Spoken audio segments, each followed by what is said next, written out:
Today I'm going to start without detours, the way a friend who truly cares would speak to you while looking you in the eye. You were not born to carry everyone's pain. You didn't come into this world to be your family's emotional pillow, your group's free therapist, your partner's complaint inbox, or the 24/7 effective emergency brigade. I know that for years, half the planet praised you for being mature, centered, strong, such a good advisor. And you nodded, you smiled, you held. But in the silence of your room, with the light off and the phone buzzing again, you heard something quieter. I'm losing myself trying to save everyone else. Today we're here to change that. Stop being everyone's therapist and take your life back. If you end up exhausted after listening to someone, if your neck and traps ache from clenching your jaw while you gift calm, if you feel that strange mix of tenderness and chronic fatigue, if you catch yourself preparing speeches to help before anyone asks, you're not crazy and you're not a bad person. You're over-occupying a role that's draining you. Being a support is beautiful. Being a permanent support is a gentle form of self-abandonment. And today we're going to deactivate that habit with kindness, depth, and real practice. Before we continue, I'm really curious to know from where in the world and at what time you're joining today. I'd love to read you in the comments. Thank you for staying. I'm not going to judge you. I promise. I'm speaking to you as someone who is also the one who endures, the one who calms, the one who understands, the one who can handle everything. That persona saves you for a while, gives meaning, makes you feel useful, until it sends the bill. Insomnia, reactive skin, emotional hunger, difficulty enjoying, zero mental space for your projects, relationships that depend on you being in emotional nurse mode. Sound familiar? Good. Breathe with me. We're going to sort it all out, piece by piece, so you can step out of that role without turning to stone, without losing your heart, without becoming cold. We're going back to you. Think about the last week. How many conversations started with, "Do you have a minute?" and ended an hour later with the other person relieved and you depleted? How many times did you offer solutions while your body was asking for silence? How many times did you turn your free afternoon into a roaming clinic? And, above all, how many of those helps did someone explicitly ask you for? And how many did you self-assign out of habit, intuition, fear that the other would sink if you didn't hold them up? That difference is crucial. Requested help can take care of you. Automatic help devours you. Why does this happen to us? Because at some point in our story, we learned that being loved equals being useful. As brilliant girls, as responsible older sisters, as daughters who sense the home's weather and regulate it with their smile. Or maybe you were the hyper-empathetic little one who discovered she could lower the tension among adults with jokes, cuddles, obedience. That's often called emotional parentification. You play the adult when you're still a child, and the brain learns fast. If I fix the atmosphere, they love me. If I'm attentive, no one breaks. If I anticipate, it doesn't hurt. That logic saves childhoods, it ruins adulthoods. Don't blame yourself. Be pleased with yourself for having survived like that. Then, let it go. Because today, you are no longer that child. No one pays you to stabilize the world. No one can demand the full price of your peace so the other can sleep a little better. No one except you. If you keep believing your value lies in serving, not in being. Let's enter the part that hurts and heals, the rescue triangle. Don't worry. I'll explain it without jargon, like we would in a cafe. When you put on the cape of everyone's therapist, you tend to move among three positions that rotate around each other. The rescuer. I'll save you. I understand you. I'll pull you out of the hole. The persecutor, or the one who pursues. When you're tired and explode, always the same, you don't learn. I already told you. The victim. When no one gives back what you gave. No one is there for me. It's always me. No one takes care of me. Do you recognize yourself? It's normal. That triangle is addictive because it gives you a sense of immediate purpose. You rescue, you generate relief, you feel valuable. But it also traps you. You merge with the other person's problem. You're frustrated that the other doesn't change. You feel alone when you need support. And one day, without realizing it, you live according to other people's emotional intensity. Your hours go to replying to 5-minute voice notes, reading endless monologues, putting out fires that aren't yours. When that happens now and then, it can be affection. When it's daily, it's a hijacking of your schedule. Let's change the map. Stop being the rescuer to become an adult companion. The difference is huge. The rescuer takes weight off the other to carry it herself. The companion helps the other learn to carry their own weight. The rescuer responds instantly, out of fear, out of someone else's urgency. The companion pauses, breathes, asks, chooses. The rescuer promises solutions. The companion offers bounded presence and, if needed, refers out. This is for therapy. This is for a lawyer. This is for your boss. This is for you. The rescuer needs the other to improve so she can stop suffering. The companion takes care of herself even if the other doesn't improve. Here begins your freedom. To pause. To put a heartbeat between the message that comes in and the response that goes out. In that heartbeat, it's decided whether you lose yourself or stay with yourself. Let's practice it. You get an urgent at 11:47 p.m. You were already in pajamas, brain in rest mode. Before, you'd open it, activate yourself, start the night shift. Today, you breathe and tell yourself, if I read it now, I commit. If I wait until tomorrow, I take care of myself. You leave the phone face down. The next day, you reply with a clear sentence. I'm reading you now. I can't talk today. How about I call you tomorrow from 6 to 6:30 p.m.? That sentence works magic. It doesn't deny, it frames. It doesn't shut, it orders. It doesn't put armor on you, it puts a schedule. Second practice, ask before helping. It seems silly, but it opens worlds. Someone dumps their problem on you. Before, you proposed 10 solutions. Now you ask, do you want me to just listen or to think through options together? That question returns power to the other and returns boundaries to you. If they say, I just need to vent, you set a clear container. Okay, I'll listen for 15 minutes and then I'll disconnect. If they say, I want ideas, you offer 2 options and that's it. Why 2? Because when we get creative, we gift 14 and spend the whole afternoon in emotional Excel. 2 are enough for the other to do their part. Third practice, don't rescue actions. Translation. If your friend is always late to work and texts you every morning to wake her up, don't be her human alarm. If your partner forgets to pay bills and gives you their passwords because you manage the accounts better, don't become their admin. If your brother argues with everyone and asks you to go talk to mom because she listens to you, don't be the perpetual mediator. Helping is not substituting. Helping is accompanying the other to acquire a function. Otherwise, your kindness keeps the other infantilized and you exhausted. And that's not love, it's shared immobility. I know at this point the beast appears, guilt. Guilt when you say, I can't today, when you don't reply immediately, when you don't take charge. The guilt of someone who defined herself by giving, now that she chooses to give to herself. Listen carefully. Guilt is not a moral compass. It's a symptom of habit. If for years your system understood that good equals available, any withdrawal will feel like betrayal. Name that sensation. Don't obey it. In 2 weeks of practice, guilt lowers its volume. In a month, it stops directing. In 3, it becomes a shadow that sometimes shows up and you greet from afar. Thanks for letting me know I'm trying something new. I've got this. Let's talk about rejection and conflict, because they're the 2 monsters that scare us most. You believe that if you stop being there instantly, they'll love you less. Sometimes, yes, relationships that were held up by your overgiving get angry when you become real. It's normal for the ecosystem to tremble when you change a key piece. Don't dramatize. Let it readjust. Whoever loves you for who you are and not for what you solve will stay. And if someone leaves because you no longer serve as a crutch, You didn't lose love.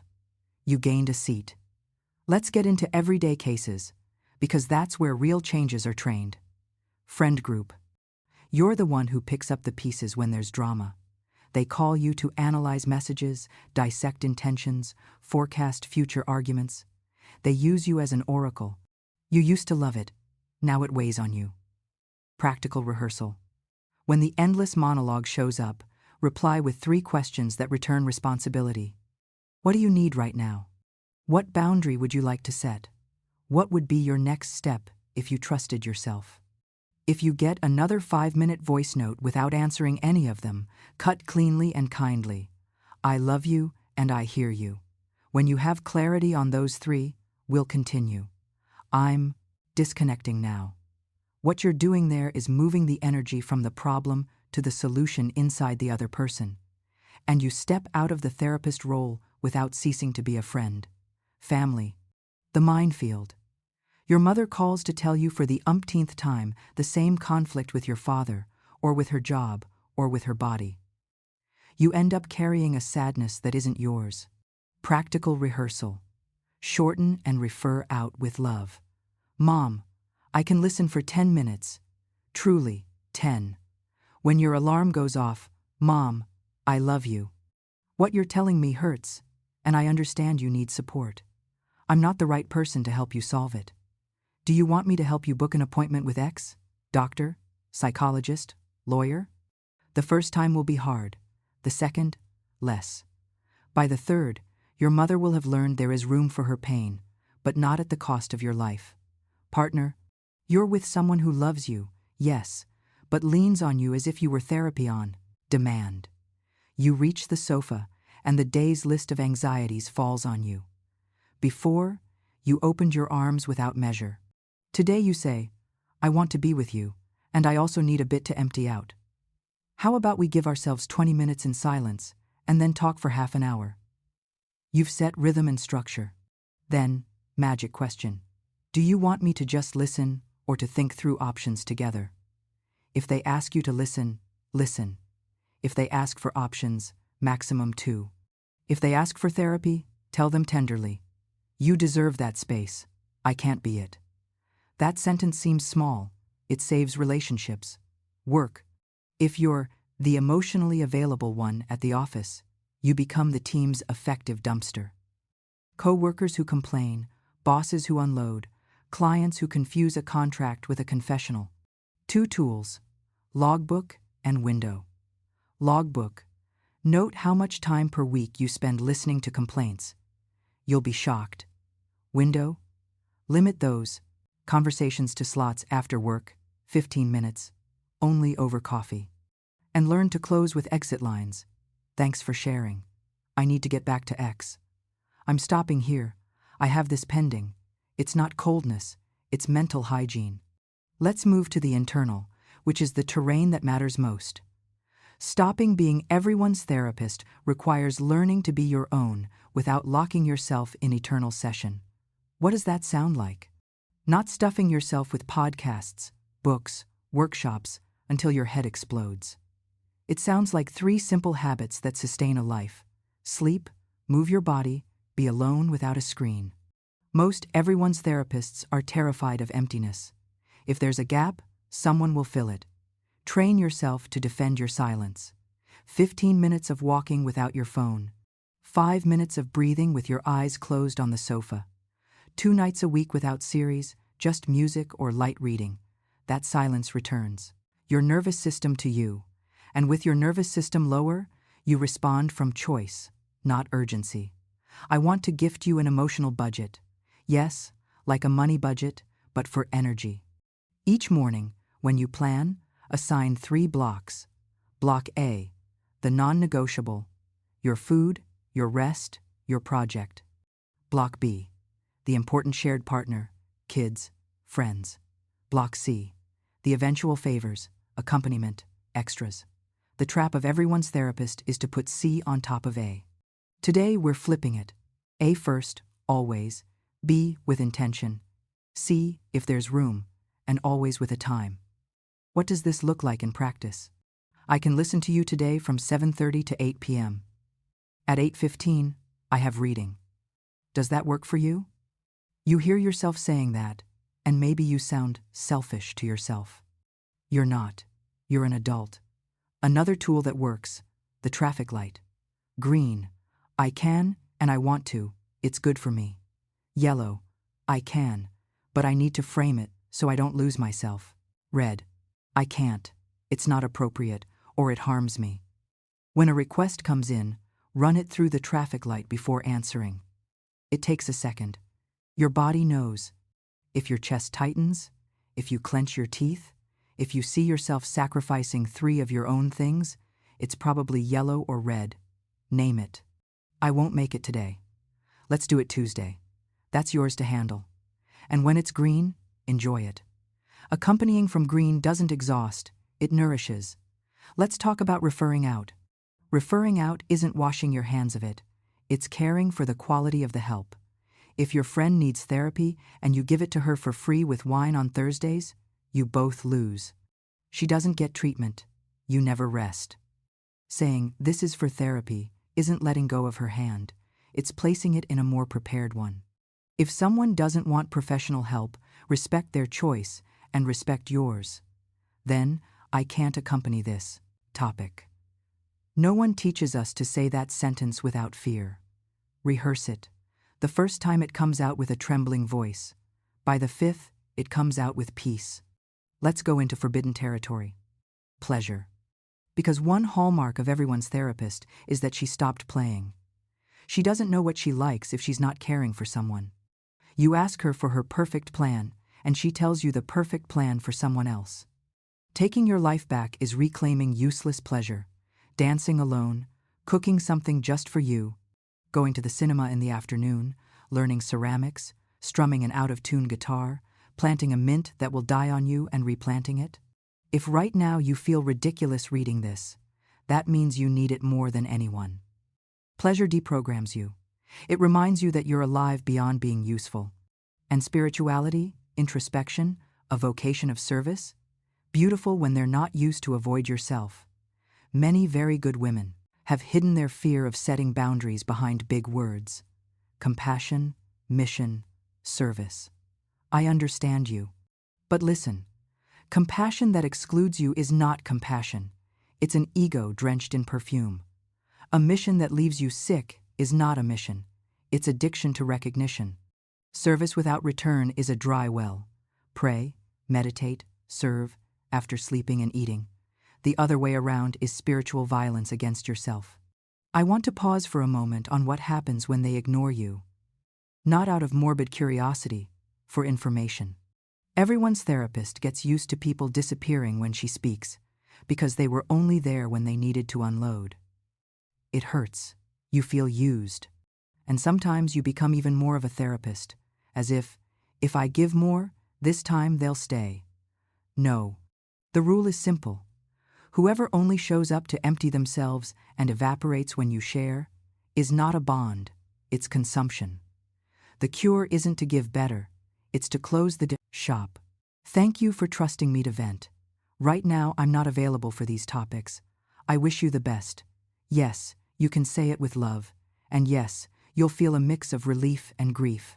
Grief isn't a reason to reopen. You're probably asking, how do I sustain the change when the reaction comes? Because it will come. There will be passive-aggressive, "Oh, you've changed, huh?" There will be pleading, "Only you understand me." There will be accusatory, "You think you're better than me." There will be guilt-tripping, "After everything I did for you." Prepare 3 bridge sentences to avoid spirals. I understand it feels strange. I'm trying to take care of myself differently. I'm not trying to convince you. I'm just explaining how I'm going to act. If we can speak respectfully, I'll continue. If not, let's leave it here. Don't argue intentions. Don't give theses. Don't defend yourself with your praise, resume of favors.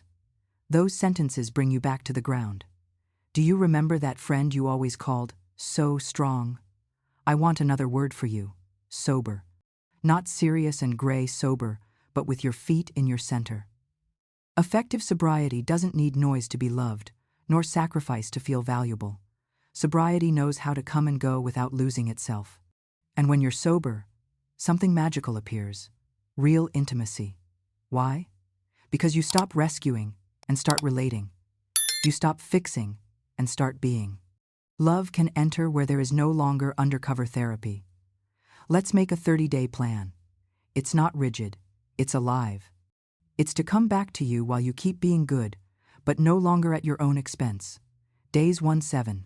Hygiene of yes. Reply late, reply little, reply clearly. Introduce schedules. Measure how much time it takes to listen to others. Lower it by 40%. The freed up time is for sleep and movement. Days 8-14. Loving referrals. Identify 2 recurring topics that always come to you. For both, prepare contacts, therapists, courses, groups. Next time they arrive, refer. Something inside will tremble. That's normal. Days 15-21. Reclaim your leisure. Plan 3 plans just for you. A plan with someone who needs to talk doesn't count. Just for you. Write them down. Post a photo if you want, to remind yourself you exist outside of dramas. Days 22-30. Foundational conversations. Choose 2 key people. Tell them about your change. I love you, and sometimes I lose myself trying to hold everything. I'm going to take care of myself differently. I ask one thing: if I say I can't today, don't take it as lack of love. It's care. Record that scene if you're scared. Practice. Make it real. As you do this, you'll bump into voids you used to fill with other people's stories. That's where the important thing emerges: your project. There's always that something you postponed to be available to everyone. A book, a training, a website, a move, a business, a podcast, a garden, a trip. Don't put it in now as a new duty. Put it in as a new date with yourself. If you don't know where to start with 1 hour a week with your phone on airplane mode, a coffee, a notebook. Ask yourself, if no one needed me today, what would I do? Answer without censorship. That's where your life begins. I want to leave you pocket phrases for real situations. Use them. Adapt them. Let them stick to your tongue. I'll listen for 10 minutes, and then I'll disconnect. Do you want me to just listen, or to think through options together? I can't take charge of this. Do you want me to help you find someone? Right now, I'm not available for this kind of conversation. I'm not going to give an opinion. I trust you'll decide well. To talk about this, I need to be well. Not today. If we pick this up respectfully, I'll continue. If not, let's leave it here. I'm not saying no to you. I'm saying yes to me. See that last one? It's the backbone of all this. Some people confuse boundaries with rejection, but your well-said no is a huge yes to your health, your time, your peace. And when you're at peace, curiously, you help better, because you help from center, not from debt. Sometimes the most loving help is not helping, letting the person go through their shadow and learn to hold themselves up. That learning belongs to them. If you do it for them, you rob them of their strength. I'd like to speak to you about something intimate: the fear of not being needed. Many times behind everyone's therapist, there's a silent belief. If they don't need me, will they love me? That's why you show up at the slightest sign. That's why you jump ahead of requests. That's why you accept meetings that don't interest you and problems that don't concern you. I get it. Need ensures presence. But it doesn't ensure love. Adult love doesn't measure you by what you solve, but by who you are when no one asks you for anything. When you stop being needed to be chosen, at first you tremble, and then it grows. There are people who prefer you light, whole, fun, rested, creative. That woman was underneath the emotional nurse. Let her out. Something beautiful will happen when you start living like this. You'll hear your laugh. It seems silly, but the laugh changes. It becomes rounder, more carefree, more yours. You'll have an appetite again for what you like, not just for what soothes. You'll read just because. You'll say no, and after hanging up, instead of guilt, you'll feel a small, quiet pride. You'll be bored for a bit, and ideas will come out of boredom. And one day, someone will write to you. I know you're busy. When could you? And you'll smile. The world has learned that you exist. Let's do an exercise right now. You and me. Close your eyes if you can. Visualize that emotional waiting room where you spent half your life. People coming and going with folders of problems. You behind the counter handing out numbers, water, tissues. Look at your hands. They're tired. Stand up slowly. Walk to the door. On the door there's a sign. For years it said, open. There's fresh tape next to it. Change the sign. Put up one that says, open. For me. It's not forever. It's today. Guard that scene like a treasure. It's your first boundary. Does this mean you're going to leave everyone out in the cold? No. It means you're going to choose. Choose whom, when, how much. Choose from where you help and from where you step aside. Choose what you care for and what no longer fits. Choose silence. Choose the nap. Choose the date with yourself. Choose your desire. And in that choosing, your life returns. The shine of the simple returns. A kitchen with music returns. The message that excites you returns. Because it doesn't bring drama, it brings a plan. The night that doesn't stretch into just one more voice note returns. Your face without a mask returns. Your name returns. Before we close, I'll leave you with a scene that changed me. A message arrived at dawn. Can you talk?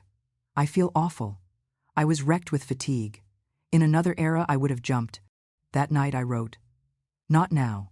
Would tomorrow at 6 p.m. work for you? The next day we talked. My friend said, thank you for not being there at 3 a.m. It forced me to do something for myself.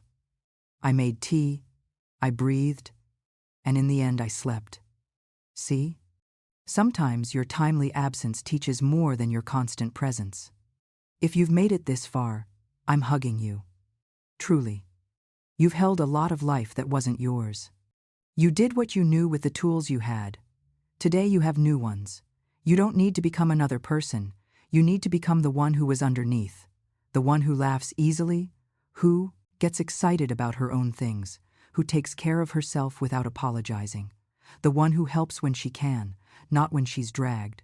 The one who loves without laying herself down as a doormat. The one who says no softly and the world understands. The one who isn't everyone's therapist. The one who owns her life. If this episode moved you, share it with that friend who is always there for everyone except herself. Tell her, I love you big, also when you say no. And let me read you, because I truly care. From where are you listening to me, and at what time did you join today? See you soon. But now, really, go live what you just decided. Turn off the phone if you need to. Put on music. Make yourself some toast. Open the window. Do you feel it? That new air is yours.